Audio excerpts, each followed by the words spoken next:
What's going on, everybody? I'm Jason Adams from the Truth Seekers, and today we're going to be talking about Obama's free community college plan.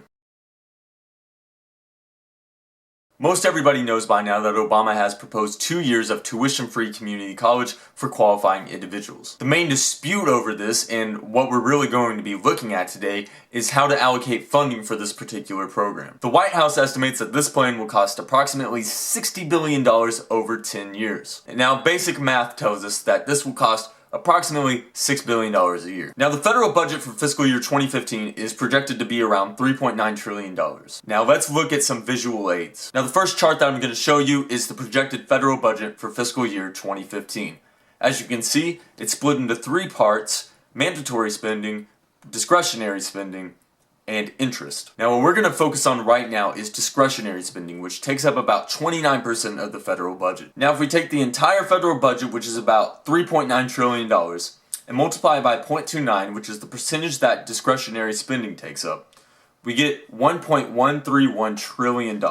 Now, if we take the $6 billion, which is what the community college plan would cost per year, and divide that by the federal discretionary spending, which is $1.131 trillion, we end up with 0.53%. That is less than 1% of the entire federal discretionary spending. Now that we've established how little of the budget this community college plan actually takes up, let's look at ways to allocate funding for it. Obama proposes an increase in the capital gains tax. Now, let's be honest, this is a Republican-controlled Congress, and if you think for 1 second that Republicans are going to raise the taxes on the rich, then you're crazy. You're living under a rock, man. So people think that since the capital gains tax is out of the picture, that this plan is dead and it won't come to fruition. But I can think of 3 ways off the top of my head to allocate funding for this program. Number 1, and by far the most controversial of them all, legalize marijuana and tax it. In 2014, Colorado alone raised $60 million in taxes. So if you take this $6 million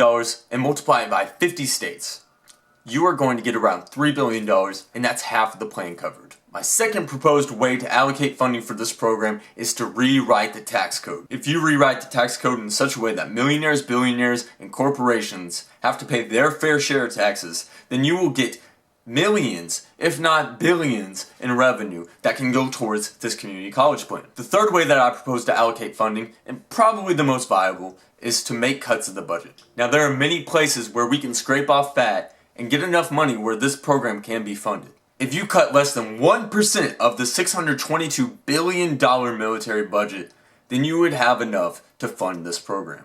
Now, I'm not saying the military budget is the only place that we can cut from. There are plenty of places in the budget that we can scrape the fat off of. These are just 3 ways off the top of my head. There are plenty of ways besides increasing taxes to allocate funding for this plan. A lot of people are looking at this as a handout, but what I see it as is an investment in the workforce. This will lead to a more educated, qualified, and trained workforce, which will in turn give us a more competitive edge in the 21st century global economy. That's just my take on everything, guys. I hope you learned something from the video today. Make sure to subscribe and follow me on social media through the links below. And if you haven't already, check out my previous videos. My name's Jason Adams from the Truth Seekers, and I'll catch y'all later. What's going on, everybody? It's your boy Jason Adams, and today we are going to talk about a Connecticut teen who is being forced to undergo chemotherapy.